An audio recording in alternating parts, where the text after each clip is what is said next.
going on, everyone? Welcome back to another video. If you don't know who I am, that means you're new. I'm Mark. What's good with y'all? Go check out my other videos. Check them out. But first, I think this one's pretty important.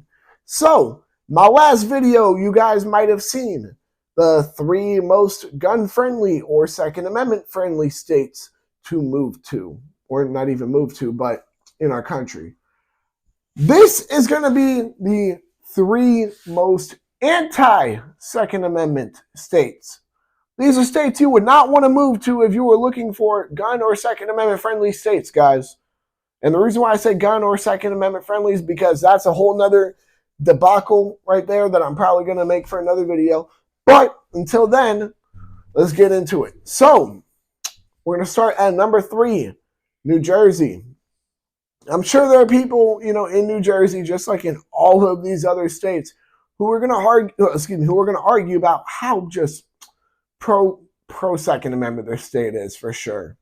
New Jersey actually, guys, is so pro Second Amendment that when a woman who applied to, because you have to apply to get a gun, not just buy a gun, go through the background check and get it, which I already think background check is unconstitutional as fuck. But regardless, you have to apply just to get the gun. You have to apply for a fucking gun permit. While she was waiting to, be told, yes, you do have permission to get this gun, she was getting the gun, by the way, to, fend off her ex-boyfriend or ex-husband, my apologies. I can't remember her name. However, this is a nationwide known story. This was all over the news. My apologies. I'm not meaning to be disrespectful to the woman who lost her life. However, I'm just very bad with names. So, back to what I was saying.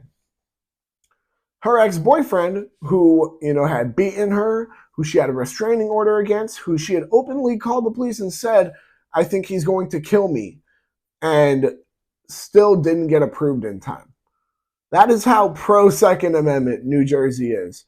And do you know why I say she didn't get approved in time? Because her abuser ex-boyfriend, her piece of shit abuser ex-boyfriend, came and killed her. He just pulled up to her house and killed her.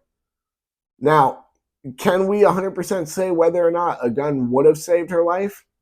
I mean, yeah, we kind of can.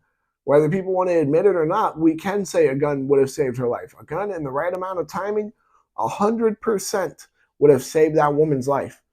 She would have known to get away. She would have known to use her gun. She would have had a gun to use. She would have had a way to protect her life. And the truth of the matter is that the state of New Jersey failed her. And this isn't something that's talked about too much. That's why I do apologize about not having her name. However, as I said before, this is a story that was all around the news.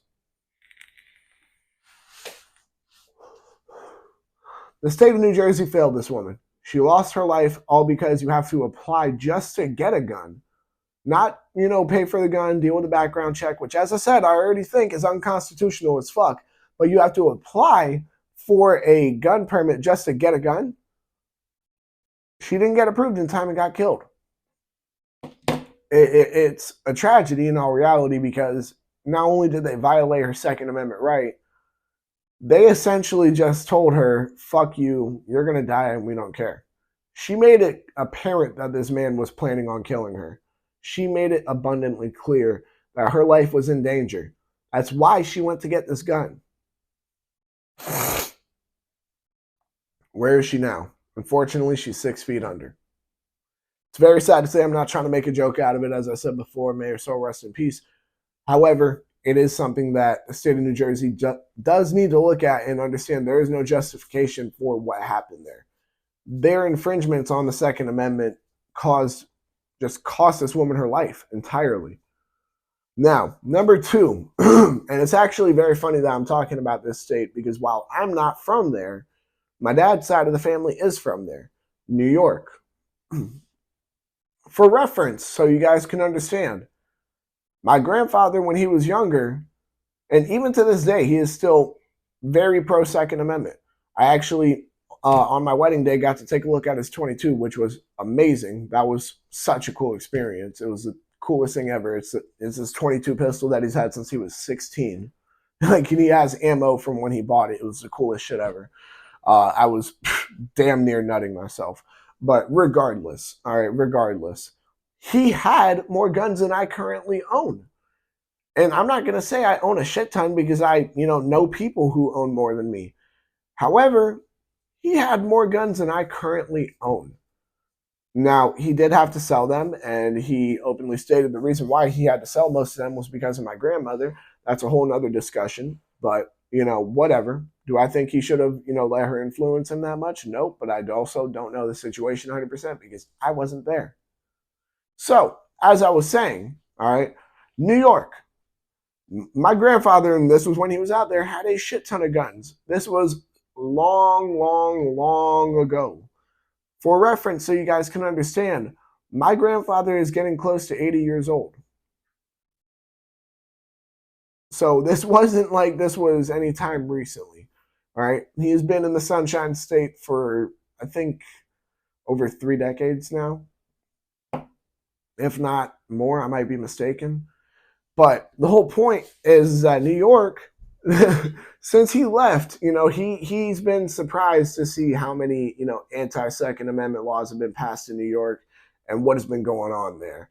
And when I've explained to him why some of these lawsuits have been, being pushed, he just looks at me and he's like, wow, that's what's going on there? And I'm like, yeah, dude, fuck yeah, I'm happy to be in the South. And, we start joking about it. But New York, they are horrible. And keep in mind, none of these states I'm mentioning have really any self-defense laws, I might add. That is something I should have added for New Jersey as well, but this is also another common theme, is that there is no such thing as self-defense in these states, unless it's for criminals. It's weird. I don't know how this is the case, but every time, all right, someone is actually defending themselves, they get in some form of trouble, whether it's jail time, whether their permits get taken away, whether their possessions get taken away, whether they're dropped with lawyer fees that fucking bankrupt them, whatever it is, the person who does something right always seems to get punished. But the criminal will get let off easy with just a warning as far as their jail time goes. Or the criminal will be deemed as the one who's in self-defense. Some fucking how.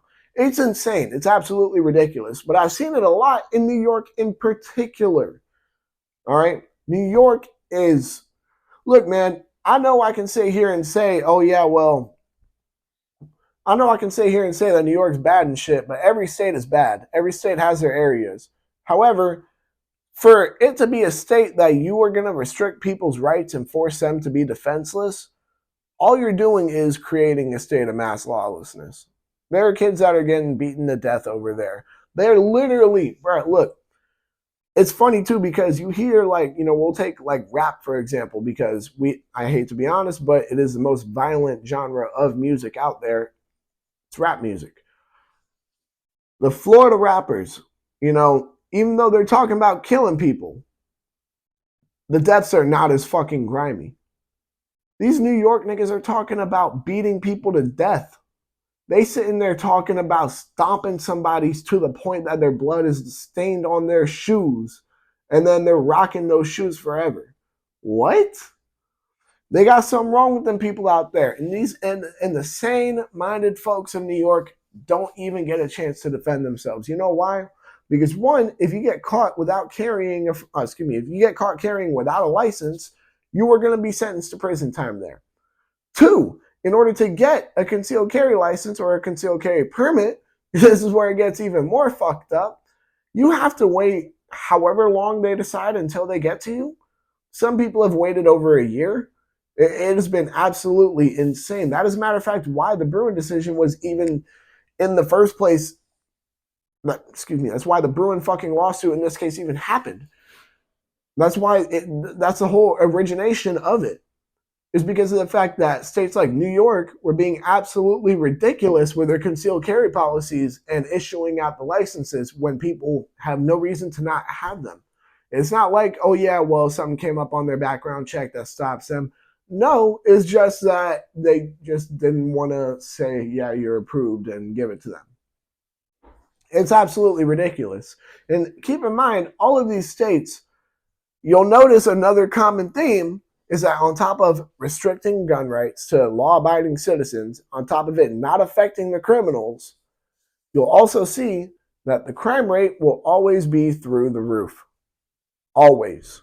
No matter, out of all these states, I can name multiple cities in these states where the crime rate is absolutely insane.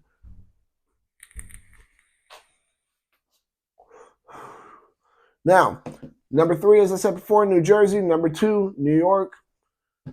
Number 1, this is the most anti-gun state out there. And if you know anything about the politicians, or at least the ones out there, you know what state I'm talking about, and it is the state of California.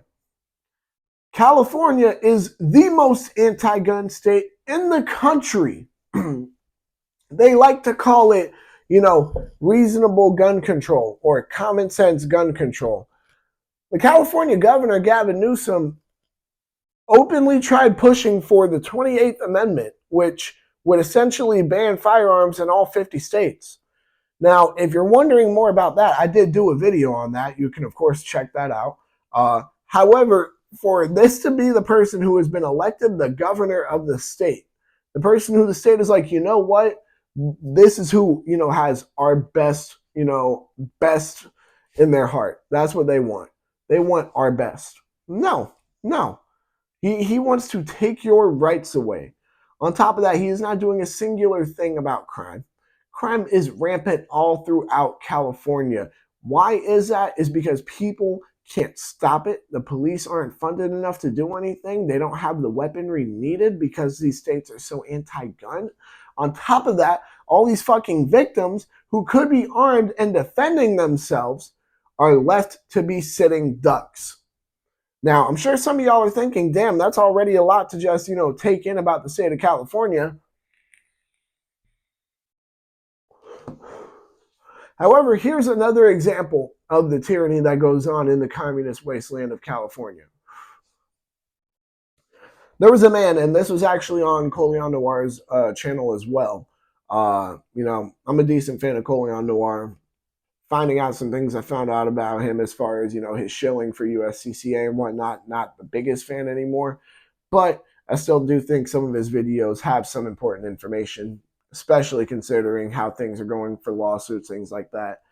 Next, though, as I was saying, this man out in Los Angeles defended his home. He had just gotten home from the gym.